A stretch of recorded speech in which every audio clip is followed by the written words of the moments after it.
La dénonciation de ce matin vient d'une jeune dame d'un pays limitrophe du Cameroun en Afrique centrale. C'est une histoire vraiment pathétique. Vous allez en juger vous-même. Elle est kinésithérapeute. Et dans le cadre de son activité, elle a fait la connaissance d'une patiente qui a eu l'opportunité de bénéficier de ses services en tant que praticienne. Ils ont commencé, elles ont commencé, puisque c'est une dame aussi, plus âgée que la praticienne, la jeune praticienne, elles ont commencé en cabinet. Et finalement, la dame plus âgée lui a dit, bon, docteur, est-ce qu'on ne pourrait pas poursuivre à certains moments les traitements chez moi? Tu viens à la maison pour les massages, etc. La jeune dame, la jeune praticienne a accepté. Elle a commencé donc à aller dispenser des soins à la dame sur place, à la maison. Alors, de fil à aiguille, la dame lui dit, bon, puisque j'apprécie bien les soins que tu me dispenses à la maison, je veux aussi que tu dispenses les mêmes soins à mon époux. Donc, finalement, la praticienne... C'est comme si je vous vois venir. Hein. Quand tu continues, continue. Il faut que je continue quand même. Il faut que je... Vous voyez bien le caillou, la trajectoire du caillou. Elle arrive donc pour les séances avec le monsieur de la dame, plus âgé. Voilà. Vous l'avez aussi imaginé, c'est des gens d'un certain statut social, etc. Et puis c'est dans la chambre qu'elle est conduite. Bon. Elle y entre. La dame de la maison, elle va s'installer au salon où elle regarde la télé avec un volume, vous imaginez, très haut. Très haut. Et la praticienne est donc dans la chambre avec le monsieur. Le monsieur commence à se dessaper. Bon, jusqu'à un certain point, la praticienne c'est que bon, elle doit le masser. Donc il doit quand même se déshabiller, mais il va quand même rester avec un sous-vêtement. Niveau. Voilà. Elle est étonnée que le monsieur va fermer la porte. De la chambre. À double tour et tout, à clé et tout. Il se déshabille et il enlève même le sous-vêtement. Et reste à poil. Mais la praticienne lui dit, monsieur, ça ne respecte pas la déontologie. Ça va vraiment dans tous les sens, monsieur. Est-ce que c'est comme ça? Non, non, vous pouvez rester avec votre sous-vêtement. Vous n'avez pas besoin. Il dit, non, lui, c'est comme ça qu'il veut être massé et tout. Mais, finalement, la jeune dame veut dire, non, ça ne peut pas se passer comme ça. Et le monsieur l'attrape. Oh là là. Oui. Il attrape de force. Et vous imaginez, il la prend de force, il la viole. Oh là là. Il la viole. Pendant ce temps, elle crie. Elle invoque tout. Elle invoque le bon Dieu. Elle appelle la dame qui est supposée être au salon. Elle est là dans son prétendu visionnement de son émission, je ne sais pas laquelle, avec un volume très élevé là-bas.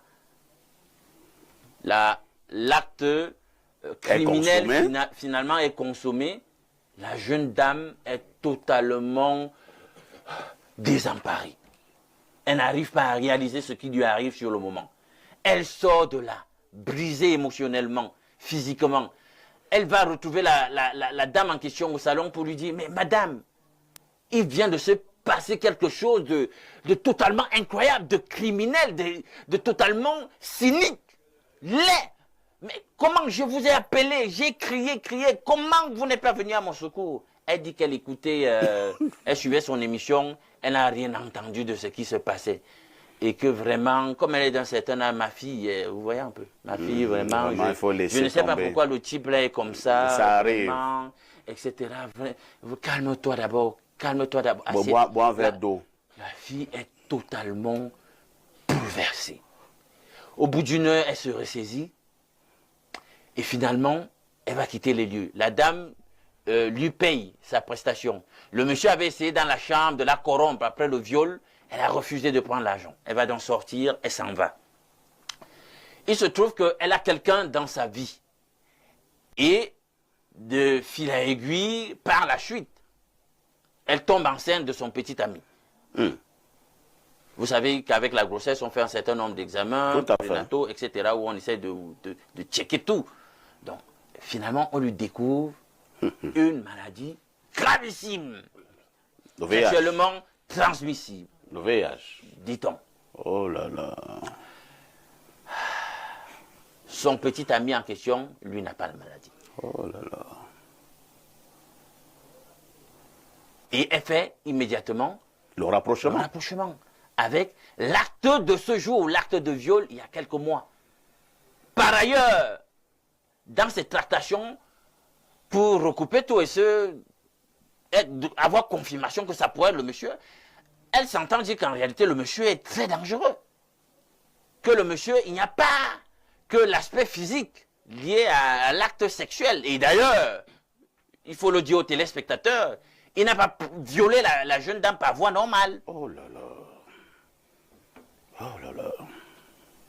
Donc il a pris la jeune dame par l'autre Non, voie. on dit souvent double sim. Bon, c'est les néologismes camerounais. Voilà. Donc, Recto verso. Il a pris cette femme recto verso. et elle en déduit que c'est lié certainement à des pratiques d'ordre mystique. Donc, outre la maladie qu'il lui a transmise, il a certainement accompli par ricochet un rituel occulte pour la siphonner énergétiquement. Donc, et là, vous connaissez comment ça se passe. Vous commencez comment, dans ce genre de pays que vous connaissez en Afrique centrale, que nous avons la plupart du temps, pour vous plaindre, où la justice est souvent Très bien. Merci. aux ordres des plus puissants. Merci.